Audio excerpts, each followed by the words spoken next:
Hello বন্ধুরা, কেমন আছো? আশা করি প্রত্যেকে অনেক অনেক ভালো আছো। আজকে যে বিষয়টার উপরে আমি কথা বলতে চলেছি এবং যে বিষয়টার উপরে আমি ভিডিও আনতে চলেছি সেটা হচ্ছে একদম সিম্পল ল্যান্ডস্কেপ। তাহলে চলো ভিডিওটা শুরু করি।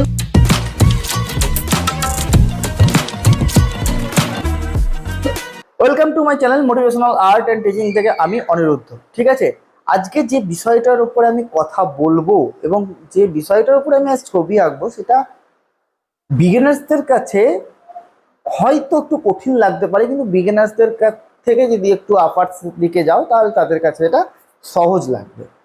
কিন্তু আজকে বিগিনার্সদের কাছে যে একটা সহজ বিষয় নিয়ে তুলে ধরবো সেটা হচ্ছে দুটো ঘরকে আমি পয়েন্ট আউট করেছি, যে দুটো ঘর আমরা আগের দিন শিখেছি যে একটা গাছকে কিভাবে বিগিনার্সদের কন্ট্রোল করতে হয়, আর একটা আজকে দুটো ঘর নেব, সেই ঘরটাকে আজকে সিম্পল প্রসেসে, একদম ভেরি সিম্পল প্রসেসে কিভাবে ঘরকে কমপ্লিট করতে হয়।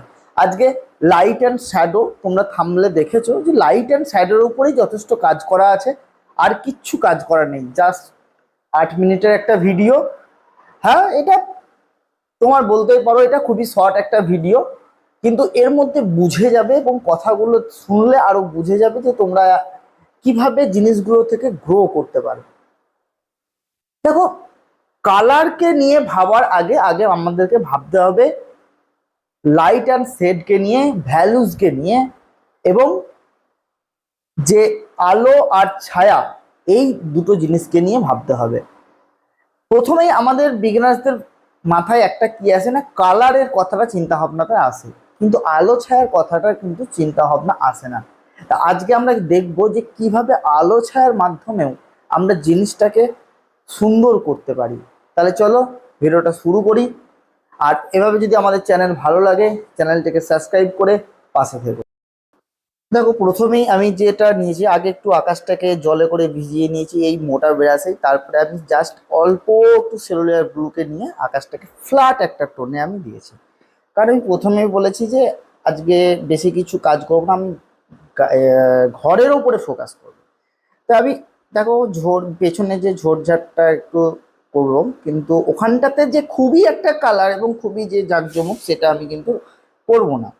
ঠিক আছে, তোমরা দেখতে পাবে কি করছি না করছি। দেখো, একদম সিম্পল ভাবে ছেড়ে দিচ্ছি। ঠিক আছে, এগুলোকে কিন্তু যেখানে যেখানে ভিজে ছিল না সেখানে সেখানে কিন্তু আমি ভিজিয়ে নিচ্ছি, কারণ এটা গরমকাল, খুব তাড়াতাড়ি জলটা শুকিয়ে যায়, যার জন্য কিন্তু আমাকে স্প্রেটা করতে হচ্ছে। এই গরমকালে একটা ওয়াটার কালার করা কিন্তু একটা চ্যালেঞ্জেস ব্যাপার।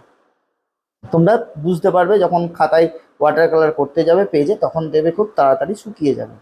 ঠিক আছে, এবার দেখো ব্যাকগ্রাউন্ডের তো জায়গাটা আমার হলো, এরপরে আমাকে এই দেখো আবার শুকিয়ে যাচ্ছে আস্তে আস্তে, কিন্তু সেখানে আমি কি করেছি, এই অল্প অল্প অল্প এবার ভিজে, আমরা যেটা বলি যে কম ভিজে থাকা অবস্থায়, এবার আমি একটু ভিজে থাকা অবস্থাতেই চাপানোর চেষ্টা করছি, কারণ যদি শুকিয়ে যায় তাহলে হার্ড হয়ে যাবে। ঠিক আছে, তা চলো ব্যাকগ্রাউন্ডের কোনো একটু সাজেশনের মতো দিয়ে নিই, তারপর পরে ঘরের সম্বন্ধে কথা বলছি। জাস্ট এই জায়গাটা দেখো ভিজে আছে, আমি কিন্তু চাপাচ্ছি। ওকে, তা এইবার যে জায়গাটা, ব্যাপারটা হচ্ছে দেখো এইখানে, যে এইখানের কিছু জায়গা আমার মনে হচ্ছে যেন একটু হার্ড হয়ে গেছে।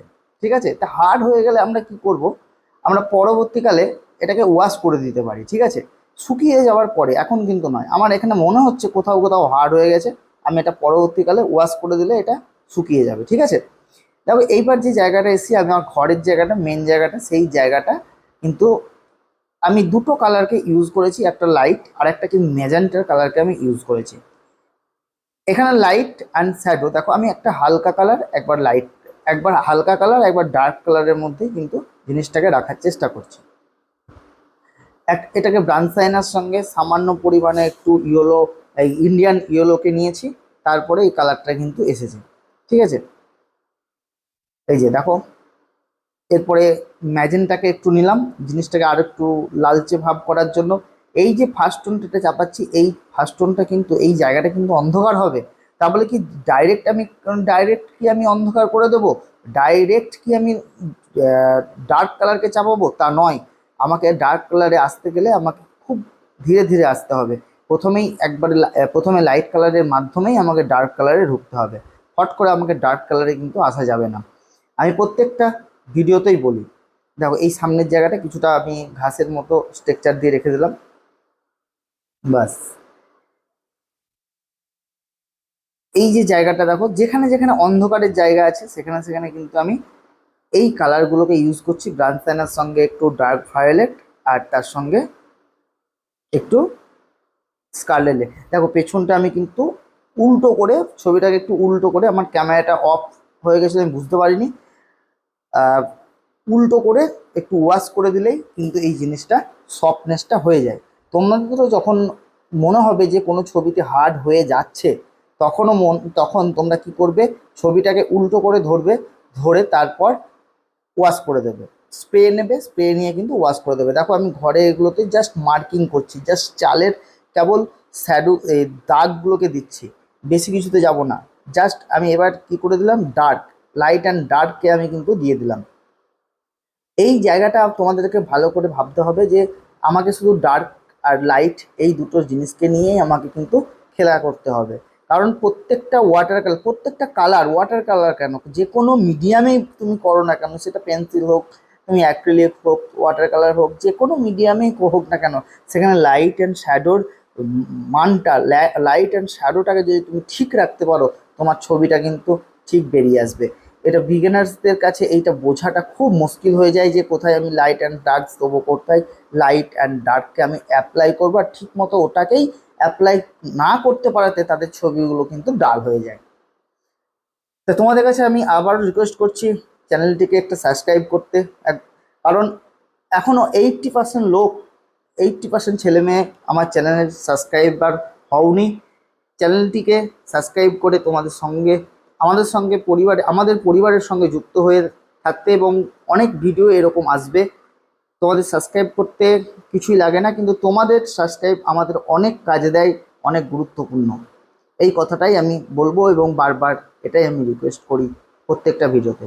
আমাদের অনলাইন ক্লাস দেওয়া হয়, অনলাইন ক্লাসের জন্য আমি ডেসক্রিপশন বক্সে আমি আমার ফোন নাম্বার দিয়ে রাখবো, যোগাযোগ করতে পারো। এবার দেখো আমি ডার্কনেসকে জাস্ট শ্যাডোটাকে আমি দিচ্ছি, ঠিক আছে। যেখানে যেখানে আমি একবার ডার্কনেস দিয়ে এসেছিলাম, সেখানে সেখানে আমি আবার গিয়ে থার্ড টোন ডার্কনেস দিয়ে এসেছি। কারণ আমি কি বলেছি, একবারেই কোথাও আমি ডার্কনেসকে কিন্তু ইউজ করব না, সেটাই আমি কিন্তু ওখানে দিলাম। দেখো আমি থার্ড টোনে গিয়ে আমি ছবিটাকে শেষ করব। আমরা জানি যে প্রধান তিনটি টোন, এই প্রধান তিনটি টোনকেই আমরা কিন্তু কাজে লাগিয়ে ছবিটাকে কিন্তু শেষ করব। হ্যাঁ, এর থেকেও অনেক টোনে অনেক ডিটেলে ছবি করা যায়, সেটা আলাদা ব্যাপার, কিন্তু বিগিনার্সদের ক্ষেত্রে এই তিনটে টোনকে মাথায় রাখলেই তোমরা ছবির যে মূল বিষয়বস্তুটা, ওয়াটার কালারের যে মূল বিষয়বস্তুটা, তোমরা এটাই উদ্ধার করতে পারবে এবং ধারণা করতে পারবে। এবং তারপর এই মূল বিষয়টা যদি তোমাদের ধারণা চলে আসে, এই তিনটে টোনের যদি ধারণা চলে আসে, তোমরা 300টারও বেশি টোনকে হ্যান্ডেল করতে পারবে, এবং এর থেকেও আরও রিয়েলিস্টিক তোমরা ছবি বানাতে পারবে। ঠিক আছে, তা আমি চাইবো প্রথম প্রথম এই তিনটে টোনকে হ্যান্ডেল করো, আর আমি এই তিনটে টোনকে নিয়েই বেশি বেশি করে কাজ দেখাই। মাঝে মাঝেই আমি অ্যাডভান্স লেভেলের ওয়াটার কালার আনি এবং আনবো, কিন্তু বিগিনার্সদের জন্য আমি বেশি ওয়াটার কালার আনি। তার জন্য আজকের মতো এখানেই, আবার দেখা হচ্ছে নতুন কোনো ভিডিও।